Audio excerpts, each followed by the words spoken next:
we'll talk about the forecast now, and it is looking dark and gloomy out there. That should be the Golden Gate Bridge. We can maybe see the towers. I don't know. Is it really that dark and gloomy out there, or does our camera need a little, little brightening up? Maybe a little bit of both. We all need some brightening up, right? After these beautiful, glorious, warm, crystal clear days, it's all changed, as you know. It is turning gray. It has turned gray. Look at the view from Mount Tamalpais. Yeah, I would say gloomy is a pretty good word for it.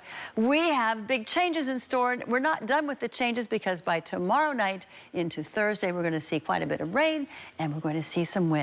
So the first raindrops fall tomorrow, Wednesday. At least Mother Nature held off for Veterans Day, so that's the good news.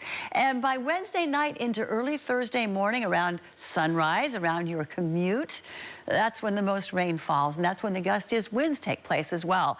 So if you're going to make plans, give yourself a lot of extra time, but it will be moderate rain, moderate, maybe some pockets of heavier rain, because there's a 20% chance of thunderstorms. So there's a possibility of that, which could add to the rainfall amounts with some big downpours possible, but not likely. And then we'll see things move quickly. This storm moves out, and so by Thursday afternoon, we'll have some scattered showers. Then we'll clear things out. We have a chance of lingering showers, but really the next chance of rain would then be on Monday. It doesn't look very heavy to me, but it's not just the showers. Okay, rainfall totals, maybe 1.25 inches in the city. In the coastal hills, maybe 2 to 3 inches, about 1.5 inches, maybe a little bit more than that in parts of the North Bay. And you can see most places will be over 1 inch of rain within the Wednesday through Friday morning scenario.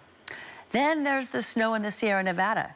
There's a watch, there's a warning. We're going to see quite a bit of snow and tough travel conditions, especially on Thursday. You see we're under the watch in the Tahoe area, under the warning in the Yosemite area.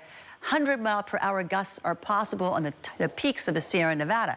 For us, we have a wind advisory for 15 to 25-mile-per-hour winds, gusting to 40 with 60-mile-per-hour gusts possible in a few of the highest peaks. Temperatures tomorrow, a lot cooler, 60s for the most part, a few areas in the 70s, in the 60s in the city, but here's a look at the 7 days. So it's cooler today, cooler again tomorrow, cooler again Thursday. We've got the rain, the possibility of thunderstorms, we have the wind, and we start to clear things out a little bit. Looks a little bit more promising for the weekend.